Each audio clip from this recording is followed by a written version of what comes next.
Happy almost New Year, everybody. The New Year is coming up soon, so what better time to try something new like playing on Nitrogen Sports Poker Room? It's a Bitcoin poker room. There's a lot of advantages. Check out the video we made explaining all of them right up there. One of them is super fast cash outs, usually 10 minutes. That's awesome. Super cool. This is a great time to get on Nitrogen, not only because it's the New Year, but also because we're doing a 1 Bitcoin free roll on January 8th for Poker Guys people. That's huge. That's like $750 to $800. It's like $850. Right. Actually. Wow. It's going to be a lot of money. Use the link in the description Gotta to use sign the up. link. Use and the that link. way you can play that free roll, play with the Poker Guys. Use the link.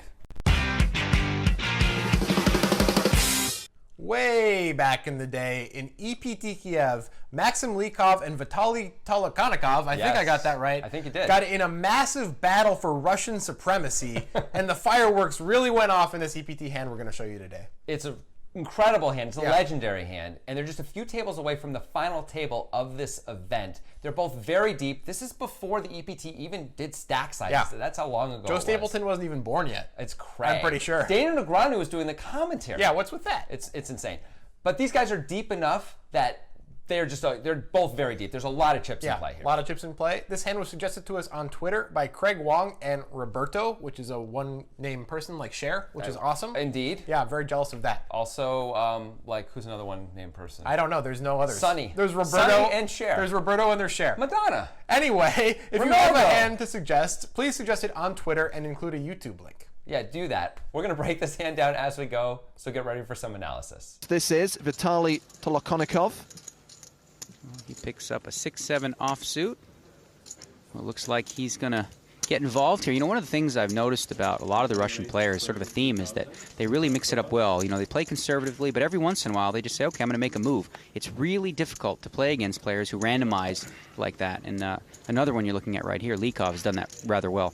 He's in the big blind, and I don't think he's going to surrender it with King-9 of clubs. No, he's going to want to see a flop with this hand. You know, he could potentially re-raise, but it is a suited hand. You know, one of the things that you worry about when you play King-9 is when it comes 10-Jack-Queen, you've got the King-High straight, but you have to worry about the Ace-King. It's not a threat here. He's up against 6-7 offsuit, but it often is, and it's a dangerous hand to play. Okay, well, this is a board that no players hit, so really it comes down to who wants it more. The most aggressive player is going to win this pot. Lykov checks on over to Tolokonikov, who bets with the 6-7. You think he has to, pretty much. It's the only way he can win the pot.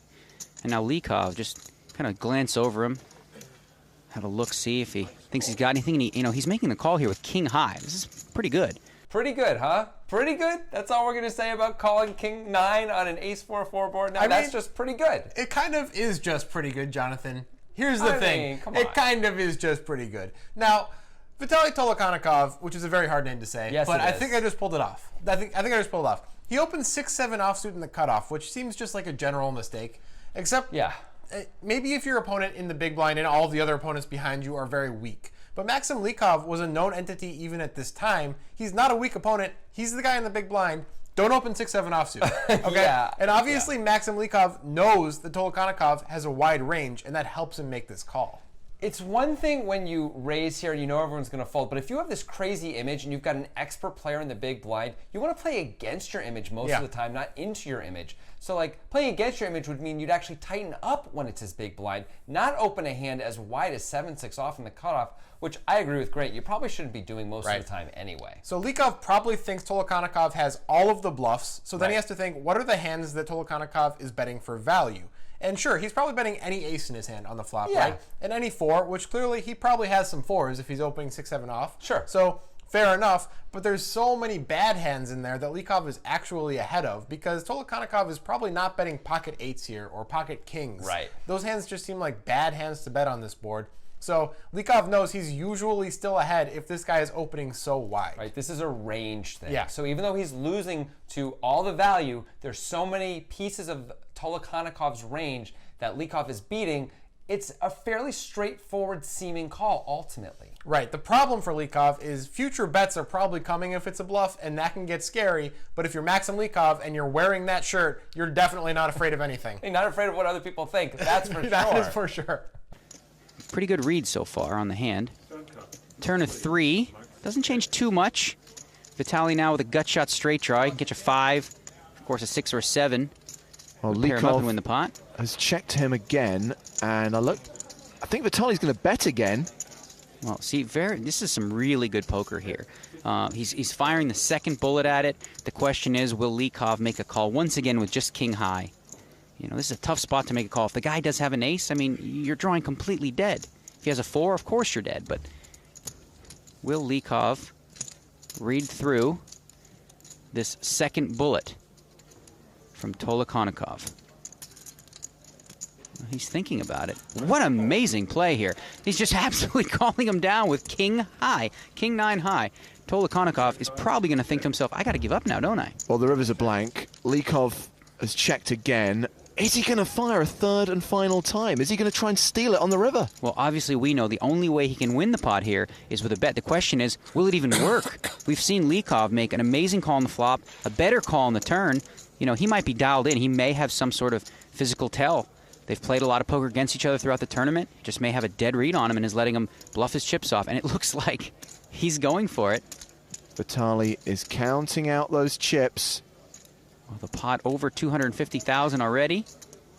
What's he going to make it? 160,000, and this is a tough decision for Lykov. This is fun. I'm really enjoying this hand. You're seeing two players play at a really, really high level. Both players know, you know, you've got nothing, but so do you. You've got nothing too. The question is, whose nothing is better? Lykov obviously does have the best hand with king high, but it would be a very difficult call to call the bet on the flop, another one on the turn, and then on the river. But he really, really is suspicious here with king high. Something in his gut is telling him, I don't know, this guy's just got nothing. Could be the call of the tournament if he's able to make it. Unbelievable. He's made the call. A terrific call on the flop, a terrific call on the turn, and he calls on the river with just king high. Well, that is the hand of the tournament. I'm speechless, to be honest with you. This is amazing. Both players really just played the hand well. Tolokonnikov pushed 3 times. Okay, I'm going to make a hero call of my own here. Daniel Negreanu just said he was speechless and then followed up by prattling on more and more and more and more. So I'm going to call that bluff. I'm the hero here. This is the greatest hero call of all time. That's why we call this video greatest hero call. It's not about Lykov at all. It's about Grant. Yeah, I made the hero call on Daniel. Congratulations. Yeah, I did it. Yeah. No, but for real, Lykov made a really impressive hero call. How did he do it, Jonathan? Well, let's look at the turn play, shall we? So on the turn, this 3 of spades comes. Yeah. Which is not a card that should change anything. There are very few cards, by the way, that would change anything. Yeah. Right? Maybe Tolokonnikov picks up equity sometimes with 2 spades or the 5-6 or something like that and can continue barreling. But otherwise, he's got a even thinner range of value because he's not going to bet all his aces anymore. No, you wouldn't think. No. But he is going to bet probably all his bluffs if your name is Tolokonnikov anyway. Right. That's what Lykov clearly thinks because he calls. Yeah, when Lykov calls the turn, he's saying, I think you have all the bluffs, not just the bluffs that picked up equity. Right. I think you have the 6-7 offsuits of the world. I think you have the Jack-10 offsuits of the world. I think you can bluff with all of the hands, and that's why I can call with king high, because you're just a bit too crazy. Yeah, now to be fair to all the I can see in the future YouTube commenters, we know that 6-7 did pick up equity. We understand a 5 does make him a straight, but it's only a gut shot. Yeah. It's not really, this bet is not designed, you know, to try and build a pot for when he hits, right? No. It's designed to fold out medium aces. Right. He probably thinks that Lykov has a medium ace, and that's what he's targeting. And it didn't work on the turn, so he decides, I have to go for it on the river. One thing I'll say about Tolokonnikov here, he understands that he's got to tell a good story if he's going to win this hand, and the story has to be the inflection point. You have to decide on the turn.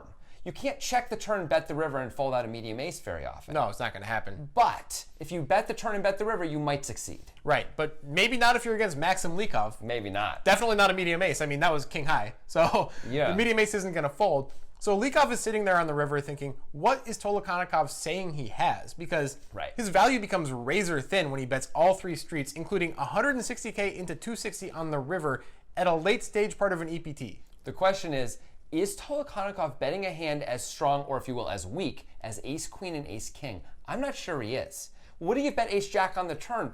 Possibly not. We might be able to maybe not completely eliminate those hands, but mostly eliminate those hands. Now we're down to trip 4s or better.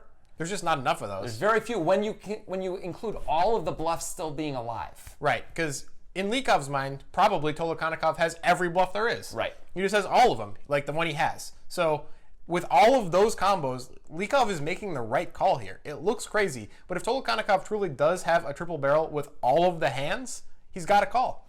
It's a weird spot, and one that you almost will never see. Late in a tournament, they're just a few tables away from the final table of a big EPT. A guy calling down all 3 streets with king high, you just don't see it. I don't know if I've ever done it. Right. All 3 streets, very hard to do. But it does make sense. It does. Because this board really cooperates in some ways with Lykov to say, like, it's hard for this guy to have much. Right. To Tolokonnikov's credit, he is aware of the moment. He knows it's really hard to call 3 streets here. Yes. So maybe the quality of his story isn't quite as important. He just forgot he was against a guy who got up and decided to wear that shirt. That guy is not afraid of anything. That is correct. He's clearly not. And maybe this is a sign that Tolokonnikov has to choose his opponents better. Yeah. Who he's going to triple barrel. I would guess there's lots of people at the table this is going to work against all yeah. the time. Yeah, for sure. But this may be the one guy not to do this with, and it costs him a lot of chips. It might not be the world's greatest hero call ever, but it's really impressive. Yeah, it's definitely not the greatest, but it's damn fine. If you want to hear our responses to our favorite comments from you on this video, click right up here. We may not have thought that was the greatest hero call of all time, although it was very impressive. It was very impressive. But if you want to go mining for it, it might be right up here in our Elite Plays playlist. Man, there are so many good hands and outstanding plays, and actually some of the best calls of all time are in there, so check it out for sure. Also, check out our podcast, The Breakdown, where we go into much more detail about this hand, and make sure you subscribe to our YouTube channel.